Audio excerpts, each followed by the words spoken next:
E aí pessoal do nono ano, vamos aqui para a nossa primeira videoaula nessa quarentena de história. E o tema de hoje é Belle Époque.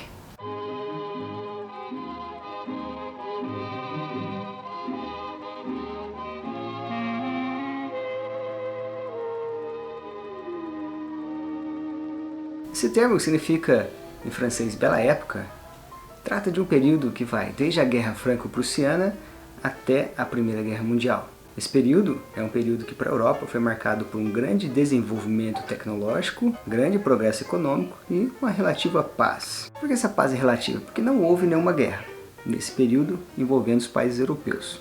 Mas ela é relativa porque houve um período chamado de paz armada, onde vários países passaram a investir muito nos seus exércitos e em novas armas tecnológicas que depois seriam usadas na Primeira Guerra Mundial. No mundo de fala inglesa, o termo Belle Époque não é muito utilizado. Eles preferem Era Vitoriana, que é um período um pouquinho diferente, que envolve o reinado da Rainha Vitória. E Inglaterra e França eram as grandes potências da época. Além de países mais ricos, países populosos, desenvolvidos industrialmente falando, eram países que tinham possessões territoriais em todos os continentes. Na América, na África, na Ásia. Os franceses e ingleses eram donos de meio mundo. No entanto, a gente tem que lembrar que alguns países estavam excluídos da Belle Époque. É o caso do Brasil? Sim e não. O Brasil também teve a sua Belle Époque. Um período lá no começo do século, onde o dinheiro gerado pelo café e pela riqueza da borracha promoveu então grandes reformas urbanas nas principais cidades do país. O Rio de Janeiro passou por uma grande transformação, mas também São Paulo, Manaus, Belém, várias dessas cidades enriquecidas fizeram grandes reformas visando torná-las mais modernas, saudáveis e também bonitas, segundo os moldes de Paris. No entanto, a gente tem que falar dos excluídos da Belle Époque.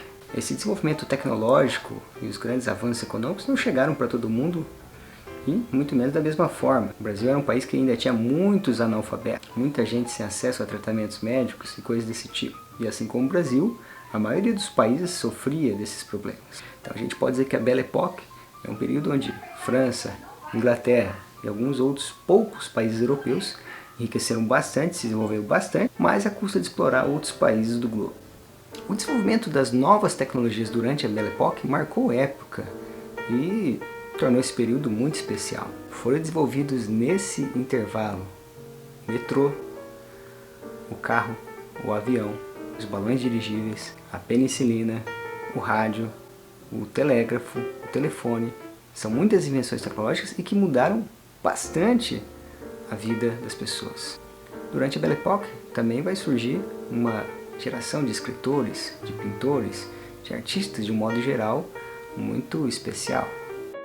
Outra grande marca da Belle Époque são as exposições universais. Eram grandes feiras que os países faziam para mostrar ao mundo o seu progresso econômico, a sua indústria, tudo aquilo que ele tinha de bom. E outros países também eram convidados a expor suas coisas nessas feiras universais.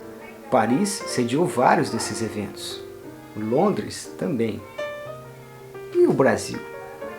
As primeiras exposições universais acontecem lá na década de 1850, a primeira em Londres. E até a virada do século, Londres vai ter 3 ou 4 dessas exposições, Paris também. O Rio de Janeiro terá sua primeira exposição nacional, ainda não universal, em 1908. E que apresentava então ao país e ao mundo várias das reformas urbanas feitas na capital. Mas a mais importante exposição universal do Brasil foi a de 1922, também no Rio de Janeiro. Aí sim, tinha grandes novidades para serem mostradas ao mundo. E o Rio de Janeiro mostrava então o seu grande progresso. Logicamente que o Rio de Janeiro não era uma cidade sem problemas. Ainda havia muitos excluídos da Belle Époque no Brasil e no Rio de Janeiro. Talvez o maior símbolo da Belle Époque seja a Torre Eiffel, construída em Paris para a Exposição Universal de 1889. Começou a ser construída 2 anos antes. A intenção dos organizadores era construir essa torre para que fosse o portal de entrada da exposição que comemorava 100 anos da Revolução Francesa.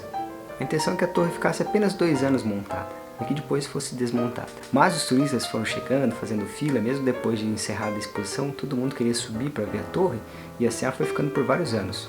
Alguns artistas discordavam, achavam que a torre era muito feia e monstruosa, que não combinava com Paris. Tem mais informações sobre a torre especificamente nesse vídeo aqui. que aparece no card. Mas o fato é que só com a Primeira Guerra Mundial e quando os franceses usaram a torre então e a altura da torre para interceptar a comunicação dos inimigos, é que a torre então seria aceita e idolatrada pelos franceses como uma heroína de guerra. Bom, os temas desse vídeo são muito complexos e, por sorte, a gente tem muito material disponível. Portanto, eu vou deixar linkado aqui no vídeo abaixo vários vídeos sobre a Primeira Guerra Mundial, sobre também a Belle Époque, sobre o fenômeno do cangaço, sobre a Primeira República no Brasil, que são materiais complementares. Não tem por que eu ficar aqui fazendo vídeo falando os mesmos assuntos que eu já sei que tem vídeos muito bons na internet. Portanto, veja esses outros vídeos também e leia o material que eu vou deixar aí na descrição do vídeo, beleza? Então, por essa semana é só e a gente se vê no próximo vídeo. E não esquecendo que a gente tem live sexta-feira, beleza? Então é isso aí, até mais, curta e compartilhe e é isso. Tchau!